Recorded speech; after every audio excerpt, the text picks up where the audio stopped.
Bonjour.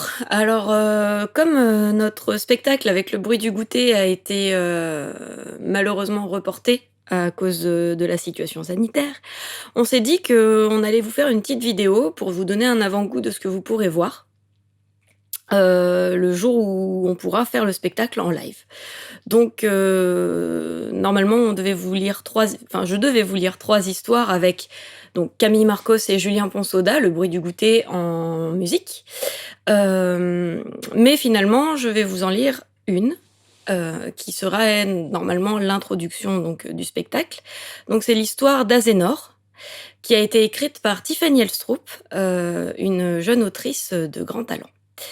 Voilà donc Azénor, par Tiffany Elstrup. Azénor se précipite hors de l'usine et se dirige vers le parking. Elle sort ses clés, déverrouille la portière et rentre à l'intérieur de sa voiture. Puis, à l'abri du reste du monde, et sa tête dépassant à peine le volant, elle se défait de son morne uniforme. Elle l'échange contre un short et une chemise trop grande, avant de conduire jusqu'à la plage. Son corps tendu par une journée d'effort, elle ne trouve le repos qu'en enfonçant ses pieds dans le sable. Elle atteint sa destination au bout de quelques minutes et quitte l'inconfort de sa voiture. Elle abandonne chaussures et chaussettes en 2 temps 3 mouvements avant d'ouvrir ses bras à la brise. La jeune femme court jusqu'à ce que le sable remplace le béton et alors que le soleil émet son premier bâillement, elle est plus éveillée que jamais. Les vagues l'appellent, mais elle prend le temps d'apprécier leur murmure. Après une journée passée à humer l'odeur du thon en boîte, l'air marin est revigorant. Elle soupire et marche jusqu'à l'endroit où la plage s'arrête et où l'océan commence. Azénor s'assoit et fredonne, les yeux fermés. L'écume lui chatouille les pieds. Elle se sent en paix, c'est son rituel. Chaque jour après le travail, elle se laisse bercer par la douce mélodie de l'océan. Le soulagement va et vient, au rythme des jours, des vagues et des soupirs. Personne ne la dérange, la plage est peu fréquentée. Ce n'est pas une zone touristique, trop de pierres se mélangent au sable et trop d'algues décorent l'écume. Mais c'est comme ça qu'elle l'aime, sa plage. Il n'y a pas de meilleur endroit au monde pour elle. Elle masque ses muscles tendus pour relaxer son corps rendu rigide par le travail d'usine. Elle se lève et s'étire, abandonne son short et saute à l'eau. L'océan est froid. Le printemps vient de commencer. Sa chemise colle à sa peau et très vite elle frissonne. Elle ignore ses lèvres qui bleuissent et les poils qui se dressent sur ses bras. Malgré le froid qui pénètre ses os, son sourire est plus lumineux que le coucher du soleil. La jeune femme rit, les poumons pleins d'air et de joie. Et elle danse. Elle danse avec entrain, sans remarquer les yeux fixés sur elle, à quelques mètres de là. Les yeux profonds comme l'océan, cachés derrière un rocher tranchant les vagues. Un regard qui s'est fixé sur la petite forme dansante chaque jour, pendant des semaines. Sans ciller une seule fois. Elle n'a jamais senti ses yeux rivés sur elle. Elle était trop occupée à rire et conduire l'océan dans une valse pleine d'entrain. Aujourd'hui encore, la silhouette cachée derrière le rocher échappe à son attention, et les yeux disparaissent sans être vus. Seule subsiste l'ombre d'une queue se dissimulant sous l'eau. Le jour suivant, alors qu'elle court déjà vers l'océan pour enjoindre les vagues à emporter sa fatigue, elle s'arrête net. La présence d'un petit bateau sans propriétaire amarré à quelques mètres du rivage attire son attention. La jeune femme se retourne pour confirmer qu'elle est seule, puis s'approche de l'embarcation immobile. Quand elle l'atteint, elle a déjà de l'eau jusqu'aux cuisses, mais elle se tient debout sans difficulté. C'est une vieille barque de pêcheurs à la peinture écaillée, assez grande pour 2 personnes, pas plus. Elle est couverte d'algues et il n'y a pas de rame. Sans réfléchir, la jeune femme retrousse ses manches trempées et tachées de vase et se hisse à bord du bateau. La barque grince et l'ouvrière s'immobilise, une main agrippant chaque bord de l'esquif. Elle songe à descendre quand une mélodie la distrait. Quelqu'un chante. Elle fixe l'horizon, suivant la direction de la voix et écoute. Elle n'a jamais rien entendu de tel. C'est une voix triste, qui chante le désir et la mélancolie dans un hymne sans parole. La plus belle chanson qu'elle ait jamais entendue. Hypnotisée, elle ne remarque pas que le bateau s'avance. La barque suit son chemin, décidée à embrasser le soleil couchant. Azénor reste immobile. Elle s'est détendue, a relâché sa prise sur le vaisseau de bois pourri et regarde l'horizon. Les yeux aussi troubles que l'écume des vagues, brisées par le bateau. Elle cherche du regard la voie qui guide son navire et son cœur vers ce qu'elle espère être un rivage accueillant. Mais seule une étendue d'eau lui fait face, gardant jalousement ses secrets. Du propriétaire de la voie mystérieuse, aucune trace. Pas même un remous dans l'océan, dont les vagues trop tranquilles interpellent. Elle devrait s'inquiéter, mais le son du bateau fendant les eaux et la chanson fascinante de la voix anonyme calment si bien son esprit que sur son visage se dessine un sourire apaisé. Oubliez l'usine et les boîtes de thon. Il n'y a plus que l'océan, le bateau, et cette voix qui l'appelle. Si elle avait pensé à se retourner, elle aurait vu que la plage avait disparu depuis longtemps. Mais sa plage tant aimée s'efface elle aussi de son esprit. Sa mémoire lavée par l'océan, elle ne se souvient même plus de son propre nom. La nuit est tombée.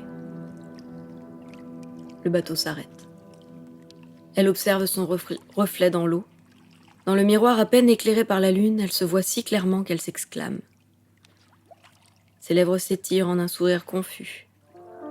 Alors que l'eau reflète son expression béate, une ombre passe et assombrit ses traits. Elle se rend compte un peu tard que la voix s'est arrêtée de chanter.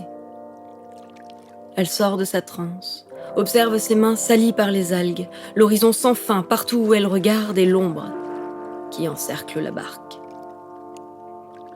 La promenade en mer perd de son charme. La jeune femme tremble, le rire quitte ses lèvres. Elle pose des questions. Mais seul son écho lui répond. L'ombre tourne toujours plus vite autour du bateau. La barque, qu'elle trouvait si accueillante, semble maintenant une prison de bois dont les barreaux paraissent s'étrécir. Sa respiration s'accélère.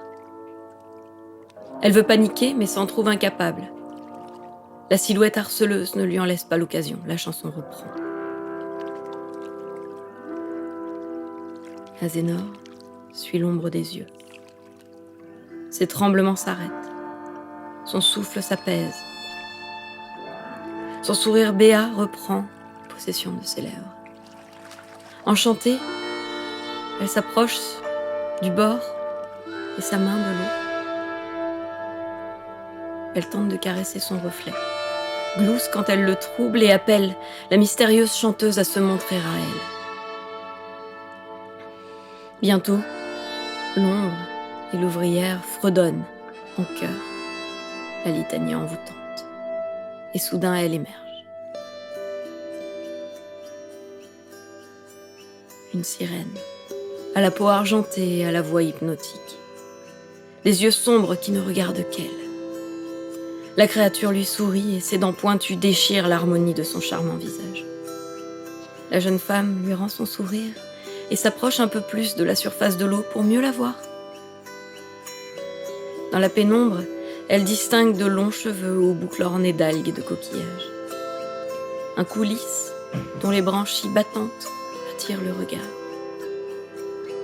Et des épaules délicates, scintillantes. Dans son exploration, les yeux d'Azénor s'attardent sur le galbe d'un sein découvert. La sirène s'humecte les lèvres et d'une main palmée agrippe le rebord du bateau, se rapprochant assez pour que la respiration de la jeune femme caresse ses joues. Les yeux dans les yeux, elle chante. Son regard se fait de plus en plus trouble alors qu'elle fixe les lèvres de la sirène. Son souffle se fait plus court, sa tentation plus grande. N'y tenant plus, elle prend le visage de la sirène entre ses mains. Leurs nez se touchent. L'ouvrière attend un signe. La chanson meurt sur leurs lèvres, la quiétude des vagues règne à nouveau en maître sur l'océan. La sirène ne sourit plus. Sa main lâche le rebord du bateau et vient se serrer autour de la taille de la jeune femme, qui frissonne au contact glacé mais ne fait aucun mouvement pour se défaire de l'étreinte de la créature. Au lieu de ça, elle ferme les yeux et pose un baiser sur ses lèvres froides. Elle s'embrasse avec passion, avec la lune, pour seul témoin. Puis Azénor veut reprendre son souffle. Elle pose une main sur l'épaule de la sirène, tente de se détacher d'elle, mais l'étreinte se fait plus forte et le baiser plus intense. La sirène lui mord la lèvre et lèche le sang qui s'écoule de la plaie. La jeune femme ouvre les yeux. Deux abysses luisants lui font face. L'envoûtement fait place à la peur. Elle se débat. La sirène sourit brièvement avant de l'embrasser à nouveau, imperturbable. Une main palmée caresse sa joue, avant de la faire basculer. La sirène l'entraîne vers le fond. Serrée contre son corps, Azénor a cessé de se débattre. Elle se laisse emporter, résignée. Ses poumons brûlent. Les battements de son cœur ralentissent. Elle doit accepter son sort. L'océan sera son tombeau. Elle devrait en être triste, mais elle en ressent une certaine joie. L'océan, c'est chez elle. Et elle est si fatiguée. Faisant usage de ses dernières forces, elle ferme les yeux et embrasse la sirène de plus belle. Azénor accueille l'obscurité glacée des profondeurs et offre son âme à la créature. La sirène chante une dernière fois avant de s'enfoncer dans l'abysse silencieux. Son dernier chant est un requiem, en honneur à sa proie. Mais la voix mélodieuse semble différente. Si vous l'écoutez attentivement, vous entendrez, mêlé au chant de la sirène, le fredonnement de notre héroïne. Et vous comprendrez, chers auditeurs, qu'on peut voler bien des choses avec un baiser.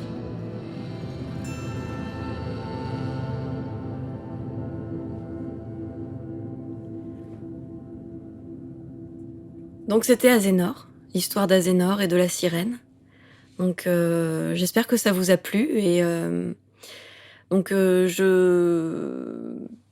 voulais vous présenter un peu qui est derrière tout ça. Donc bon, il y a moi, je suis devant vous, donc vous le savez. Il y a donc Tiphaine qui a écrit le texte et que je remercie de m'avoir laissé l'exploiter aujourd'hui et pour le spectacle aussi. Et donc le bruit du goûter, donc Camille Marcos et Julien Ponsoda, qui sont tous les deux musiciens et qui font aussi de la musique pour d'autres gens, qui sont sound designers, sous le nom d'Illustration. Voilà, merci à tous ces gens et merci à vous d'avoir écouté. Passez une bonne fin de journée, soirée, tout ça. Au revoir.